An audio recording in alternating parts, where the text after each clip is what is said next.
ships landed, whips chained and branded. 300 years of free labor. We ain't asking for no favor. Time to pay. Right now, time for reparations. Time for reparations. Right now, time for reparations. Pay up, time to pay up. Right now, reparations. Pay up, time to pay up. Right now, reparations. Reparations for reconstructions. Red summers of destruction. Segregation, Jim Crow corruption. Right now, time for reparations. Reparations for the Constitution. Said we were 3/5 human. Reparations are overdue. 40 acres and some new. Time for reparations. Time for reparations. Time for reparations. Time for reparations. Right now, time for reparations. Pay up, time to pay up.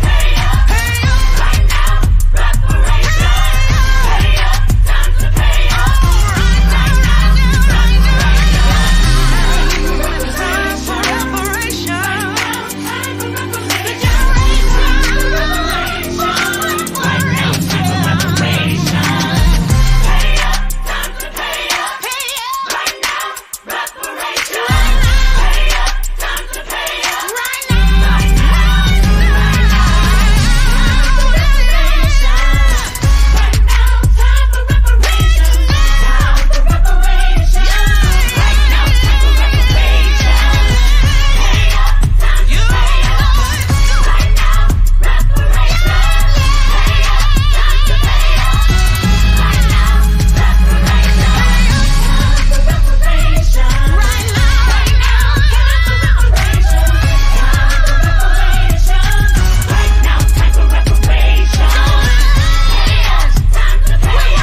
pay up.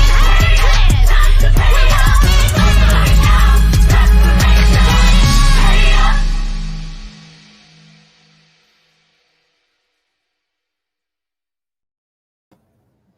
I'm Al McFarlane. Welcome to Conversations with Al McFarlane. Glad to be here and glad to have you along.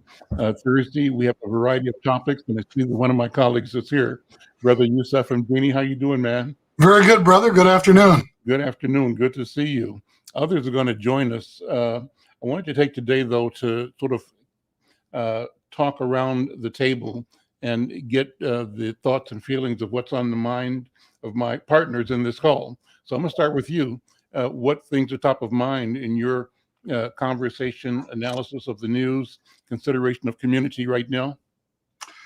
Well, there are a couple of issues, both of which are national and a couple that are local. The national issues relate to the absence of any action on the voting rights in Congress, eliminating voter suppression, creating national standards for the states to adhere to that will ensure maximum participation by voters from all walks of life. The other is the fact that, from a national perspective, the American Legislative Exchange Council, also known as ALEC, is submitting information to Republican state legislatures across the country. And they contend that any teaching or training in public education or government-funded facilities that involves race, slavery, or white privilege is somehow teaching white hatred and is therefore beneath the umbrella of critical race theory. And they are creating a backlash to the momentary wave of compassion that occurred after the murder of George Floyd, and believe that since Derek Chauvin was convicted, that Black people ought to be satisfied and there shouldn't be any other steps necessary, including reparation or apologies or attempts to make reform, meaningful reform in corrections and law enforcement and the K-12 to prison pipeline. So those are the national pieces. The attack on what they label critical race theory and the absence of any legislation dealing with voter registration and participation. Locally, we continue to see a wave of violence and murders in the Black community created by or facilitated by young Black males against one another, sometimes for even minor slights on social media. And the other is the secondary surge or wave of COVID-19 cases, particularly among those who are yet to obtain vaccination and among younger people, 12 and below. So there's some serious ripples running through our community and through the nation. Kamal King, how you doing, man? I'm doing fine. Sorry to be late. Not How a problem. you doing, yourself? Good. Thank you, brother. Good to see you. Thank you. Good to be seen. Just starting off, Kamal, asking you and Youssef and others who'll be joining, top of mind things for you. What's kind of on your mind in the news world and social commentary world, observation about community? Any pressing ideas or things that you are arguing in community and among friends? I'll pick up where Youssef left off with regard to the COVID-19. And what I'm finding is among 30-year-olds, 40-year-olds, that age group are refusing to get the vaccine. And I may have shared with you that I have two goddaughters, both of them in their mid-30s, and they had problems with getting the vaccine. And, it's the same, the arguments that they give are, it hadn't been tested, it's being rushed, the Tuskegee experiment, which really has no relevance to this vaccine. And I'm finding that not only my goddaughters, but the people in that age group, the 40s, 30s and 40s, and Black kids and intelligent kids. I'm saying they're intelligent because they're educated. They come from good families. They are hesitant to get the vaccine, in spite of the scientific data that I relied on to take it. So that's what do you think? What do you think that is? I mean, young people generally have this sense of invincibility. I think we all go through that, but we grow out of it because we recognize that we are mortal the older we get. But I think the information, as you say, is so available. The science is so clear. It makes it difficult to believe that good thinking, right thinking people are embracing the hesitance and not doing the right thing. What do you think is driving that? I believe that talk radio, especially right-wing talk radio, if they're listening to that, that's part of it. And then I think after a while, they become stubborn. I'm not taking it, and I don't care what you say, blah blah blah. You can't convince them. They are ignoring the science, and it's like you're trying to push someone to do something that they've said they're not going to do. And the more you push, the more they dig in. Kamal, I ask them, are you willing to take the oxygen and the antibodies and the antibiotics when you get COVID-19? And if you're willing to do that, shouldn't you also be open-minded about taking the vaccine and eliminating the need for the oxygen and the antibodies and the antibiotics?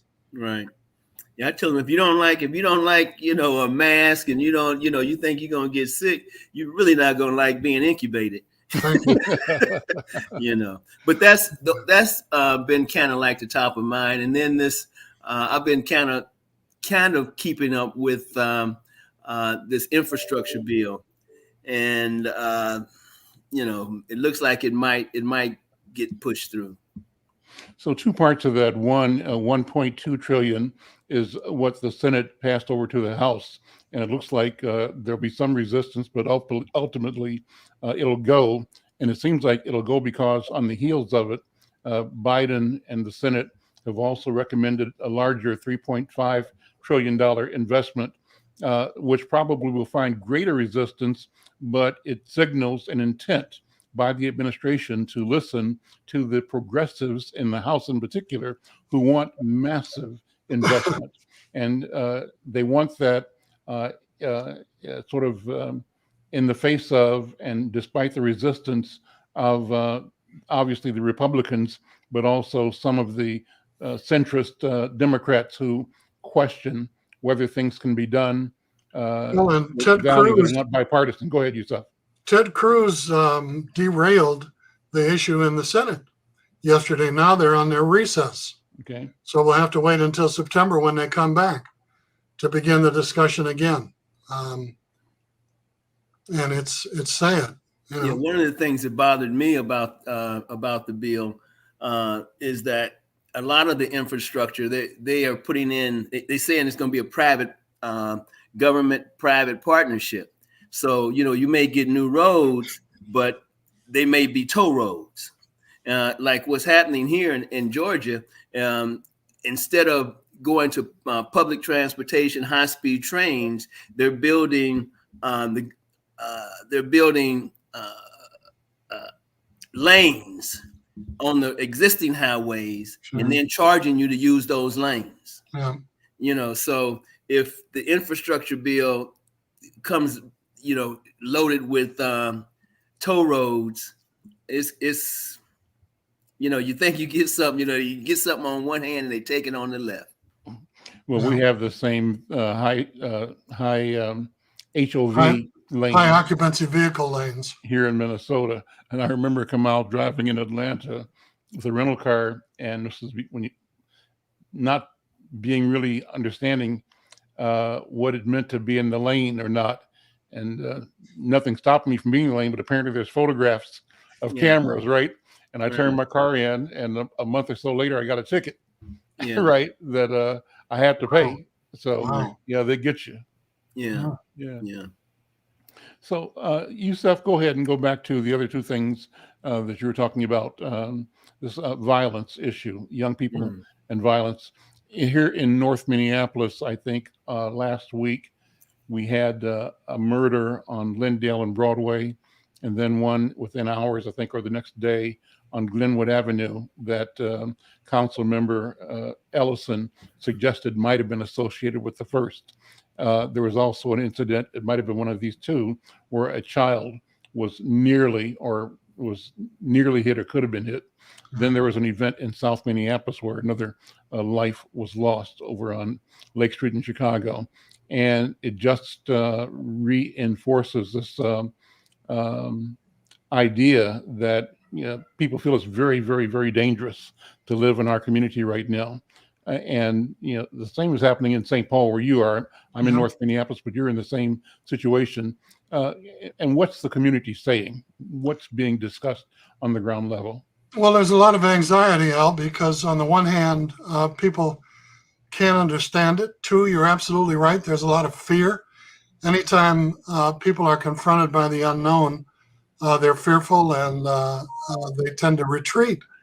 So people are keeping their kids at home. They're not allowing them to ride their bicycles even around the block. And there's been a lot of conversation in the faith-based community. I know you have an initiative called, is it 21 Days Over North? And the situation is so dire that the governor, Tim Walz, has set aside $15 million for public safety. And there was a meeting held with some members of the North Minneapolis African American community with regard to obtaining funding for an initiative that they want to launch to try and stem this.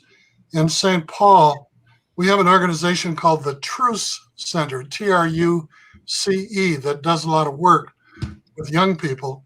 And in concert with the NAACP, we have a back to school program that provides free backpacks, free supplies, a free haircut for young boys and young girls. And we're throwing in a chance to have your name drawn to get a free computer to try and encourage young people to participate. And the state also received almost $2 billion in ARP funding, COVID funding. Mhm. And within that context, there's money to address public safety, to address COVID issues. There's a small business component for small businesses that were harmed in their ability to remain open by COVID-19. There are two educational components. One deals with not allowing the gap between students of color and middle-class white students to grow any larger, and the other is to ensure that marginalized students are fully engaged when they go back to school, whether it's online or in person after Labor Day.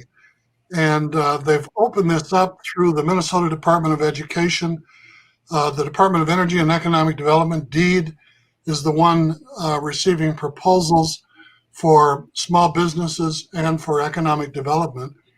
So we've been trying to get the word out to people that funding is available, the $15 million pot the governor has for public safety, an umbrella beneath which all of the, I don't want to say anti-gang, but the anti-violence Mhm. and public safety initiatives could land, and where real dollars are now available. We had a conference call with the governor's staff. There are now 6 chapters of the NAACP throughout Minnesota: Minneapolis, St. Paul, Duluth, St. Cloud, Rochester, and the newest chapter in Mankato, Minnesota. And we had representatives from all 6 chapters who were gathering the information and are now in the process of disseminating it among NAACP members and others in the African American community to try and tap into these resources to begin to address, whether it's a church, whether it's a group of mom and pops who can find a 501c3 tax exempt sponsor to serve as their fiscal sponsor, or whether it's, the Urban League or whatever organization that is already tax exempt that happens to exist, to go ahead and get in this pipeline and get in line for some of this funding so that we can begin to address some of these young people, because the kids not only feel indestructible and immortal, but they got nothing to lose, and there's no worse person to confront than my grandmother used to say, boy, whatever you do, never get in a fight with an ugly man because he got nothing to lose. And that's true for a lot of these young street people who feel that they have nothing to lose, nowhere to go, nothing to look forward to, okay, and are ready to die at the drop of a hat or to take someone else's life, and if we can't begin at home with our own and then branch out to the nephews, the nieces, the cousins, the relatives, the in-laws, and work our way around the block and around the community, the parents have to assume some of that responsibility. And a lot of that falls on the shoulders of Black men, okay? Because we tend to love our sons and raise our daughters, okay? And there's a fundamental contradiction there, because we give our daughters everything to equip them to be self-sufficient, to be proud, long-term assets in our communities. And we sort of push our sons out there and tell them, sow your oats and have a good time and, try to stay out of jail and, behave yourself. If not, at least be careful, whatever that is, okay? Yeah, especially when the father is not around. Absolutely. When he's not in the home, the mother, that motherly instinct just pervades for boys. And being a coach of young children, I have seen mothers have to be held back when their kids fall on the basketball court or fall on the soccer field. They have to be held back and let the boy grow up. But would you agree? Would you agree, Kamal, that we tend to place more protections around our daughters than around our sons? Oh, no question about that. But one of the things that Frantz Fanon said in Wretched of the Earth is that when you have a community that has been dispossessed, like the African American community, they turn inward. They turn on themselves. They take the aggression out on themselves. So this is nothing new. I mean, he was writing about Algeria, back in the 50s. And it was the same kind of phenomena. And then you put on top of that a system where guns are readily available. Sure. It's just guns, drugs, Yeah. Frantz Fanon also said that each generation must, out of relative obscurity, discover its mission and either fulfill it or betray it. And at no important time for us to honor that advice than today, because there's something called cross-generational leakage. And what happens from one generation in our community to the next, there are certain aspects of character, history, legacy, culture that somehow don't make it intact to successive generations, and they're less well equipped to become self-sufficient and to become assets in our community instead of liabilities. It's TV and it's gangster rap and it's peer pressure, and having been out of school for a year, they turn on their internet, log into their class, and then they go eat breakfast or go watch cartoons on the TV. And as long as they're logged in, they're considered to be occupying seat time. Okay. And so we say we're not going to fail anybody. And when they go back to school in the fall, they're going to need tutoring. They're going to need a lot of support in order not to fall further behind and fall through the cracks. Immense support.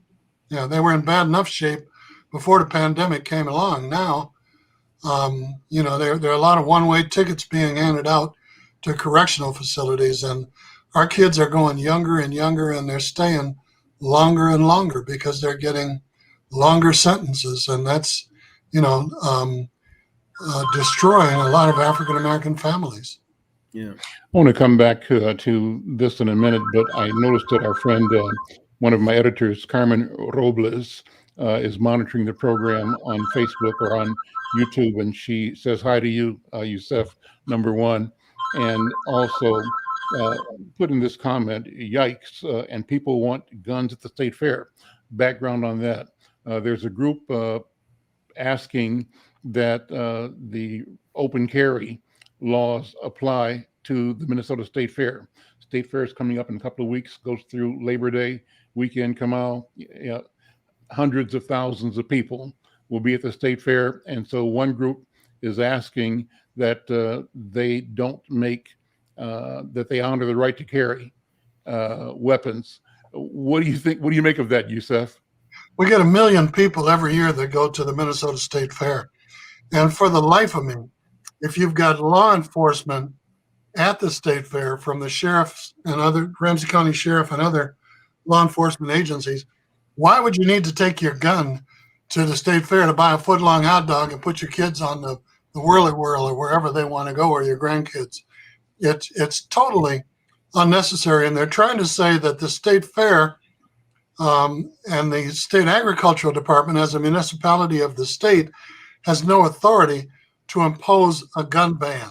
Okay, and it's just absolutely defies any kind of logic or common sense whatsoever, Al and Kamal. That here you're going to have, and we get more than 100,000 people a day, and it's hard not to be able to raise your elbows and touch people on either side, and we got these rap and R&B and national black acts, so you get a lot of the young people, and you got a lot of beer.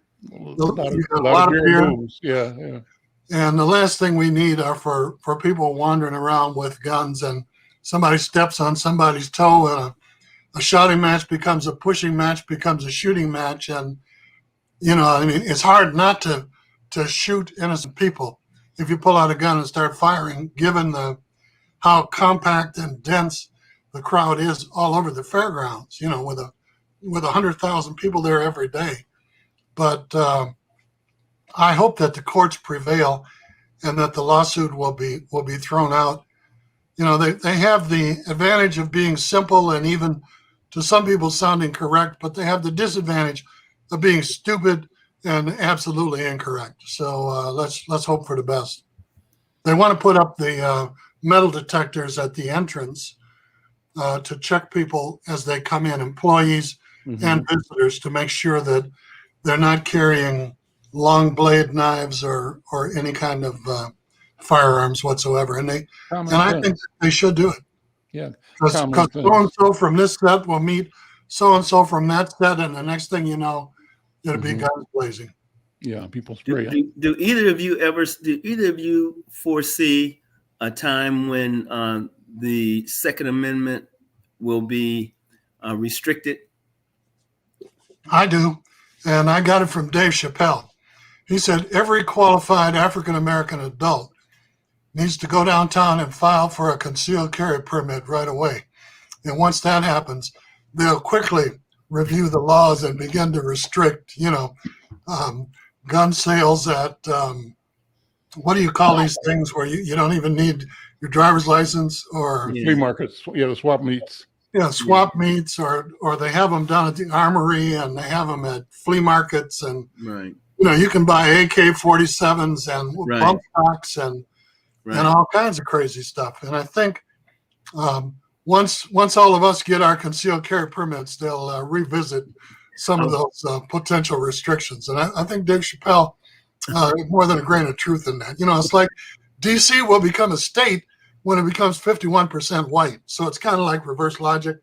When 75% of us have concealed carry permits, then they'll start imposing background checks and 30 days and do some. You can't buy 100,000 rounds of ammunition and take it home.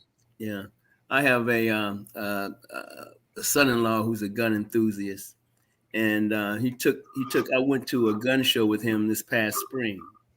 And I was thinking, man, I don't know if I want to be around all of these, white folks carrying guns.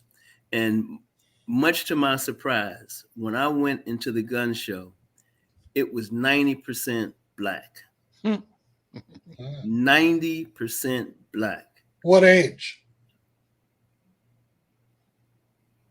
I would say mostly in the 40, 50-year-old age group, his age group. Now it was on the south side of Atlanta, which is the blackest area of Atlanta. But I was told that even if I would have gone on the north side of Atlanta, that blacks and whites are arming. And I don't know whether you guys saw on the national news where the black group gun guys went to Stone Mountain Park the week after the white guys went. Did they call the police on them? No, they didn't. I mean, I just see the country as being armed. I think there's probably more guns than people in the United States. Probably so. Hey, and you want to hear something wild? You know that white couple that pulled their guns on the Black Lives Matter folks when they were marching by? Right. The judge dismissed the charges and let them go. Oh, yeah. Yeah. Said no harm, no foul. Didn't shoot anybody. So go back to your front yard and get your piece back out. Yeah. Crazy. So Kamal, what do you think? I mean, what do you see? Do you see the Second Amendment being challenged, or out of whatever reason? What are your thoughts? I believe that. Yes, just because it's because out of necessity, because the laws as they state, the background checks. I think that the National Rifle Association has just pushed too far. Yeah, and I believe they'll begin to chip away at it. Yeah, but it will be. I don't think in my lifetime but then again, in my lifetime, I didn't think I see a lot of things that I see. Sure. Yeah. Well, Yusuf, like you were saying, there's been a lot of discussion in the community, in the Black community, about arming, and people that are reputable. I don't know if Chappelle meant it as a joke, but people like him are saying it makes sense to adopt a survivalist kind of mentality in the Black community, and not and for the idea, not that you're going to be defending against Black people, but there's a sense that there is an angst, a a tenseness in the white public that could easily give birth to, the stuff that we experienced at the birth of the Klan and at the end of Reconstruction, et cetera. Mm-hmm. And so those people are sounding that alarm, saying that what Black people need to do is avail themselves of their right to bear arms and to be armed household by household. And so Malcolm said it. Martin Luther King had a shotgun. When they blew up his house, Malcolm had one, went out on the sidewalk with it, and encouraged people, to protect their family, their loved ones. And I taught our daughter how to use a firearm. Our son, who was in the military, and it's a very important decision. But people need to use common sense. They need to be locked. They need to be kept where people can't just walk in and grab them and use them on somebody in the household. Most of the guns on the street were either purchased illegally at these swap meets and flea markets, or they were stolen in burglaries or these crash and grabs where they steal a car and then drive it in the front of a gun shop and then take as many weapons as they can in 3 minutes before the police come and get away. And a lot of people are buying them, and they're transporting them across the border to cartels in Mexico if they live in border states, or they're selling them on the streets for 10 times what they pay for them at these swap meets. During my stay in Africa, and especially in Nigeria, there's nothing to walk down the street in Lagos and just see a big argument, just screaming, hollering, arms going all up in the air, but at least they wasn't armed back in the 90s. And arguments, not really fights, but a lot of heated debates and arguments. And I think that not being armed helps keep down the violence. Helps keep down the violence. Well, look at England. Look at all of the European countries that might have only 5 or 6 firearm deaths per year. And here in the States, it's just astronomical. Keeps going up and up and up.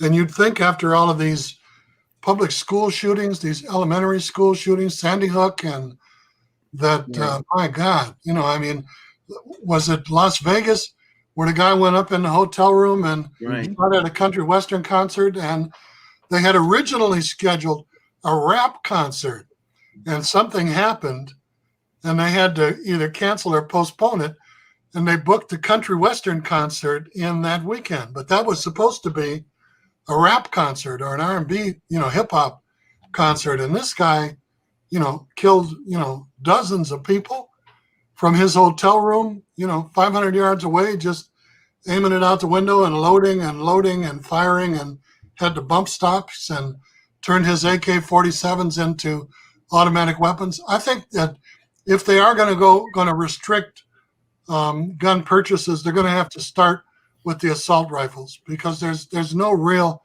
justification, target enthusiast or not, for having a weapon of war, which is what the AK-47s, the assault rifles, the Russian sniper rifles, that's all they are, weapons of war. And you don't need a long gun to defend yourself in your home. It's hard to say I have to have an assault weapon to defend my wife and family, because in close quarters, it's a liability. But I think getting rid of, we did have a ban on AK-47s 20 years ago, and then it expired, and they didn't have the guts to reenact it. Right. But that's going to have to be an important part of the question. Jeff Sykes is writing online, and earlier he said you need to invest in the importance of being kind. And I can't understand the rest of what he said, but he said, get generation ignoration. I'm not sure what that means. So I sent him a note back saying, say more.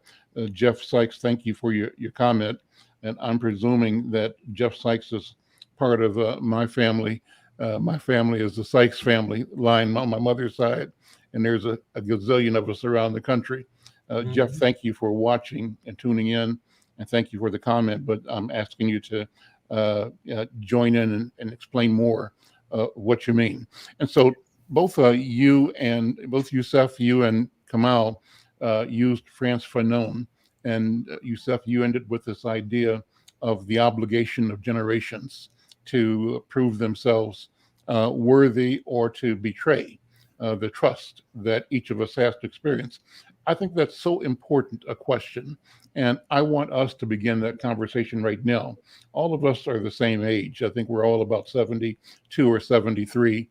And one of the things that I wanted to do and want to do and will do is over a period of time, collect a bunch of conversations from our age group. I wonder if we look back at when we were 5 years old and 7 years old, how the world looked to us at that time, and what we believed the world would hold for us. As we matured from 5 to 9 to 12, what we began to believe would be opportunity and ultimately mission. And I'm going to ask you guys to both reflect on that. Looking at our generation, those of us born, between say 46 and 48.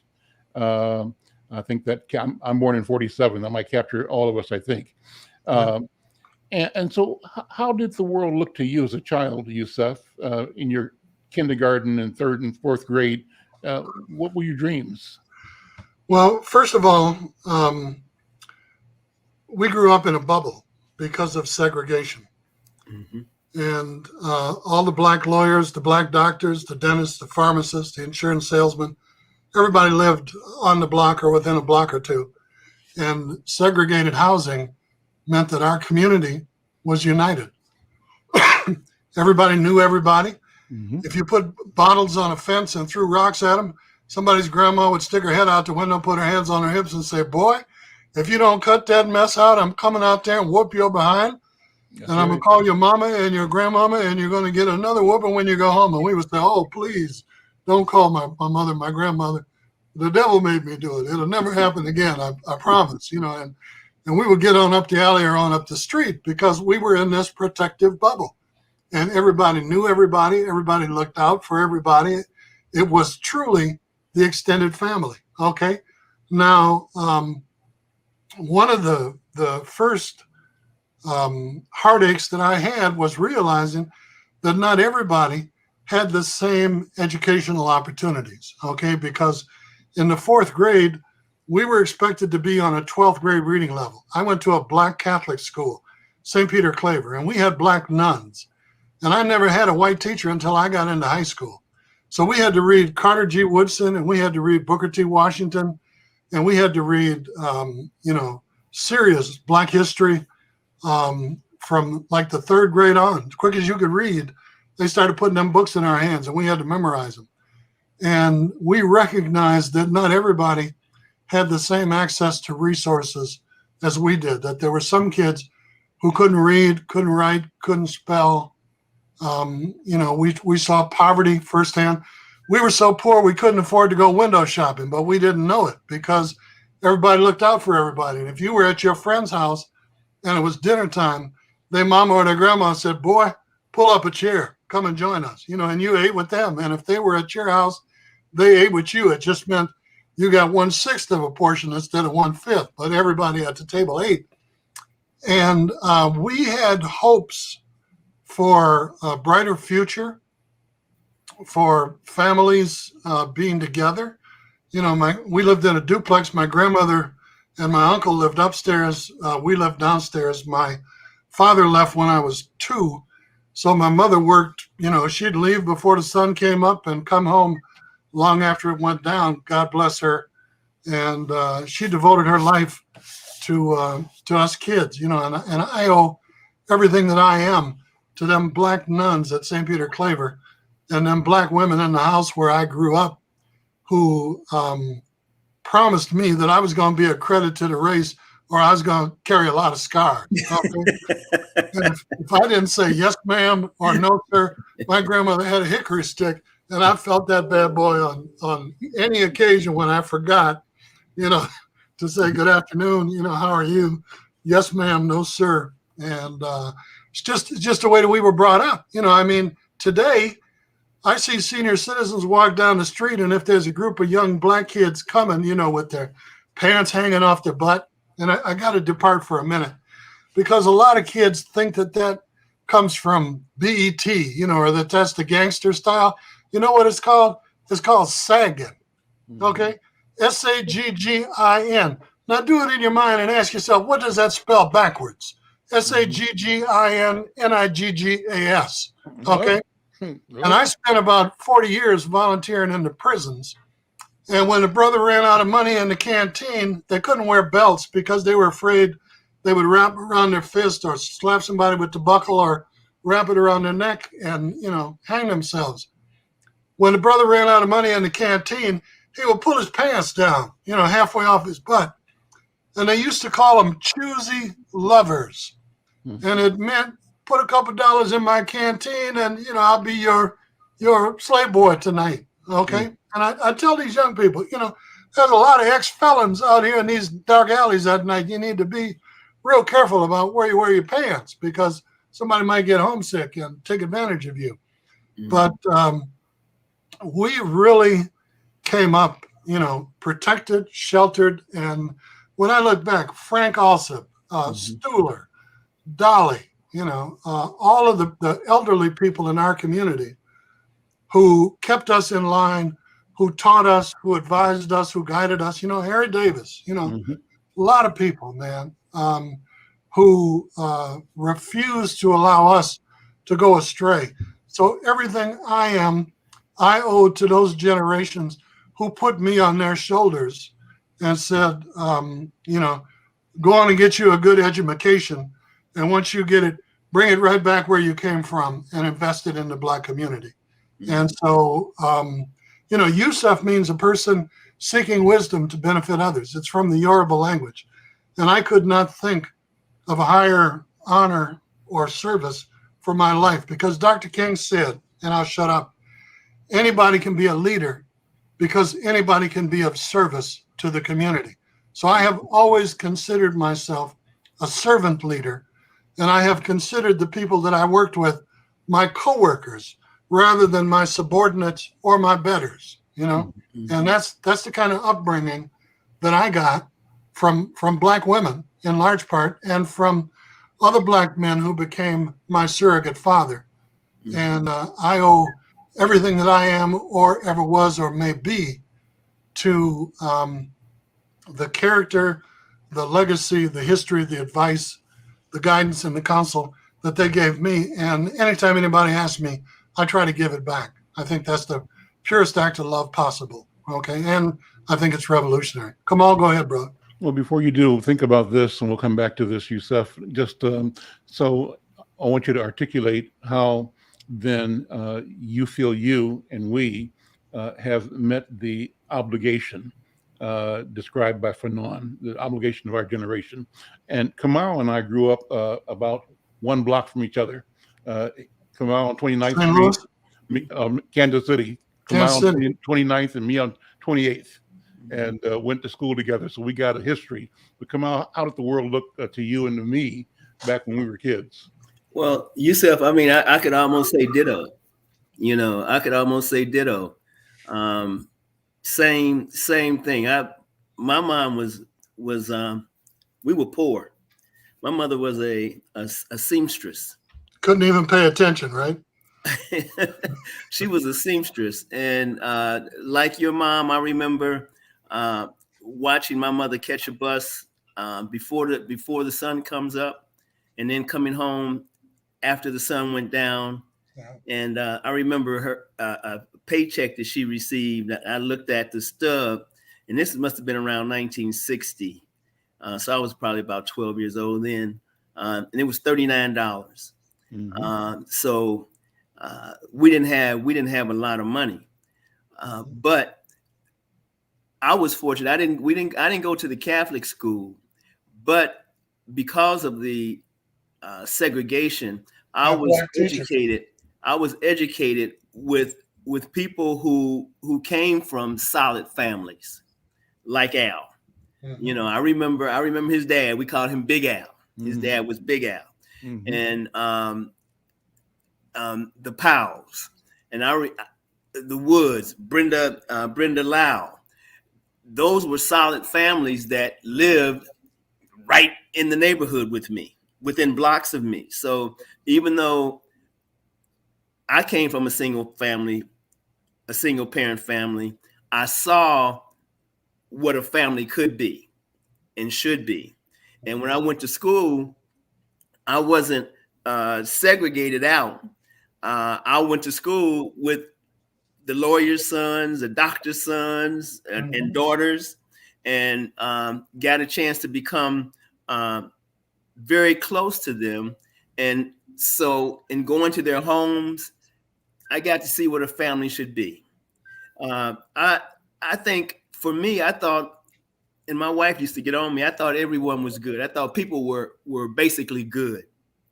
And even during the civil rights struggle, which my mother was a big part of, I thought that once it was shown what segregation and what discrimination did, that it would be wiped away, and that, that the world would be good.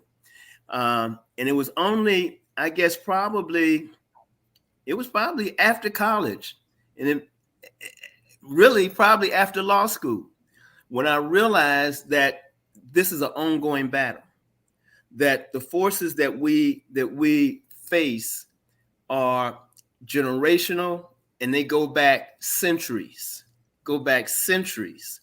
and that we're going to have to just be on it, and our children are going to have to be on it, and have to be educated, as you say, Franz Fanon. One of the things that still bothers me is that we don't have a what do you call it when the boys turn 13 and they have to go rites of passage. Rite of passage. Rites of passage. Mm-hmm. For the masses of our kids. My kids go through it because of the organizations that I'm in, but the masses really need to go through it. The boys really need to go through that, so that we will have a continuity, that they will understand what's expected of them. Right now, I see that there's just a huge gulf between the poorest blacks and the middle class blacks. Yeah. A huge gulf, and the value systems.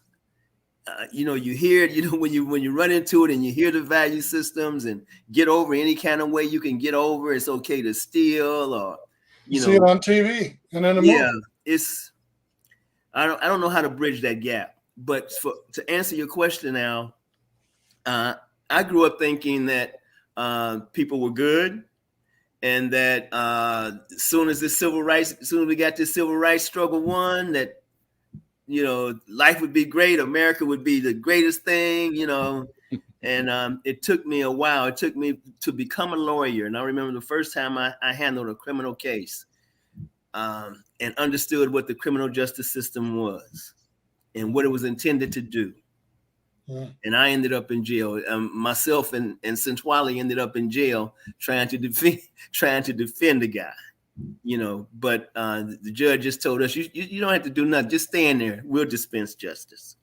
Yeah. And so that's when I began to really unpeel the onion and see what we were up against.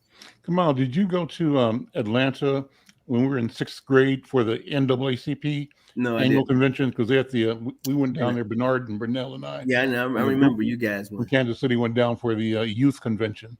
Mm-hmm. I don't know if you were there or not. No, I wasn't. I remember, and I want to test my memory on this. My memory of it is that we did protesting in downtown Atlanta because our delegation was refused accommodations at downtown hotels. And wow. I remember us outside of our convention doing a thing where we were carrying placards. And it seems that there were others protesting us at the same time, including a socialist or Nazi party that were in the Nazi paraphernalia. And if memory serves me correctly, and I could be making this up, there were Klans people there as well, protesting the presence of Black people and the presence of the NAACP convention being held there in Atlanta. How dare you? Yeah, yeah. But you did, did you do anything with Fairyland Park? Did you? Yes, I was that at out? that. Yeah, I We did that. boycotted that. I think we just decided Yeah. not to go. Yeah. Yeah, in CORE. My mom was in CORE, and I was a member of CORE. Okay. Not the NAACP. You guys, I think y'all went to St. Stephen's. That's how y'all got The Powers did. Yeah, I didn't. into But NAACP. yeah. Yeah. Okay. Okay. So, Interesting. yeah. So the question then, Yusef and Kamal, is how have we handled the obligation, and have we individually, personally handled it in a way that we can say to ourselves and our children, we did what was expected, we met and exceeded the expectation, and then has our generation met its obligation from your point of view? And I say that thinking that it's not over, that we still, in my mind, are fairly young men at the onset of our 70s here, and we still have work to do. I say that everything we've done up to now, Kamal, has been practice for the work that is about to unfold. Yeah. So that's Al McFarlane's take on it. What do My you think? my wife would say that I've gone above and beyond. But for me, I would say that I've tried, but I'm not satisfied. I'm not satisfied with my effort or my results. Okay. You remember Dr. John H. Wells? Dr. John H. Wells was a general practitioner in Kansas City, Missouri, and he and my mom were tight. We were both in CORE, and after I got out of law school, and I was they were calling me the ghetto lawyer. I was in Dr. Wells's office, and he put his hand on my shoulder, and he said, I know you, I know your family, and let me tell you, you got to take care of yourself and your family. I know, where your heart is, but you've got to take care of yourself and your family, and he said things will work out. And that was the beginning of my not getting involved in everything, and pulling back, and coming to the conclusion that if I can take care of my family and the people within my sphere of influence, my children's friends and their family, then I've done something. And I still, I do basic stuff like, man, I'm organizing a community cleanup for October. Just knocking on the going door to door and saying, we're gonna clean this place up. Come up October is gonna be the first weekend in October. We're gonna have a community cleanup. So that's the kind of stuff I feel as though. Good for you, brother. I feel as though after that, when they see it clean, maybe they'll resist throwing stuff out of the car, that kind of thing. Yusef, go ahead. That's the question I ask myself every day, Al. You and I got married about the same time, and I have been with the same Black woman for 52 years. Our daughter has 3 degrees and is working on completing her PhD. She's children's mental health for the county and has her own private therapy practice, which is why I can't rub 2 nickels together in my pockets. But our son works for a major multinational corporation in IT and the computer programming and coding. But our son is 52. And I asked him one day, I said, what do you remember most about growing up? And he said, Dad, I remember that all the other kids' fathers was taking them to football games and the movies and fishing, and you were always going to the prison or to some community meeting or doing a radio or a TV program. And I said, oh, please don't twist the knife, son. He was being brutally honest with me. So, you can't do the community business and do your personal family business at the same time. And I tried my best to do the balancing act. And I encourage people to judge me by my social practice. You know, I've served on 100 nonprofit boards of directors or more. You know, I've volunteered for every organization in the community at some point in my life. I've given. My family has given generously to Black causes and organizations serving African American people. I volunteered for 40 years in the prisons. I taught college courses there. I was the external sponsor in the men's and women's prisons when maybe I should have been taking my son to football games or to movies or something. I don't know. You know, I mean, at the time, I tried to convince my wife and children that if it wasn't for them, I'd still be Charlie Anderson. I wouldn't be Yusuf Mjadi, okay? And I wouldn't be out there trying to make the community a better place than the one that we were born into. So at some point, you know, there's a difference between decisions and choices. The word decide has the same suffix as suicide, genocide, pesticide, homicide, fratricide. All those words are fatal and non-negotiable, okay? And when you decide something, you eliminate your options and alternatives. In contrast, the best choices are the most well-informed, okay? And when you make an informed choice, your options and alternatives remain intact. So I tried to apply myself where I felt I could do the best good for African people, okay? And I tried to leave my options and alternatives intact. But when you're at the prison, you ain't at the football game or the movies or fishing, you know? Yeah. And when the brothers would call at 2 or 3 o'clock in the morning and say they hung somebody, they're beating somebody to death, we need you right away. Me, Spike, Katie, you know, there were a handful of us, would get on the highway and drive an hour or a half hour. I was the external sponsor at the federal prison up in Sandstone, and J. Edgar Hoover sent a telegram and said, if this useless Magugio and this Cambone Camara ever set foot on a federal reservation again, they are to be apprehended and kept indefinitely. You know, a personal invitation, huh? Wow. We got kicked out of the federal prison for going up there, and the revolutionary stuff we were doing. We would take the Black nurses, the Black doctors, the Black educators, you know, mixed blood, penumbra. We would take the Black theater group, and we would try and go up there and keep the connections intact, because when they got out of prison, they were coming right back to the hood, and we wanted them to come back as assets rather than liabilities. So every Sunday night, me and Cambone would drive 180 miles round trip to the federal prison and be with these brothers, you know, and I mean, it was like homecoming, because the brothers I grew up with, I graduated from grade school, junior high, senior high, you know, first 2 years in college. It seemed like they was all there. Mm-hmm. So, you know, I didn't have anything better to do. At least I didn't feel I did or could. So I hope that I have made a very small contribution to improving the quality of life for the current generation and for those who succeed us. And you just have to judge me by my social practice. And I hope that my son will forgive me for the times when we weren't at the football game or fishing or at the movies or doing the thing that all the other fathers on the block was doing with their kids. And, you know, so I weigh that every day, and it's heavy on my heart and on my mind. But when I look at what our kids have done, and as I said, the fact that I've been with this same woman for 52 years, I ain't got time to break in another one.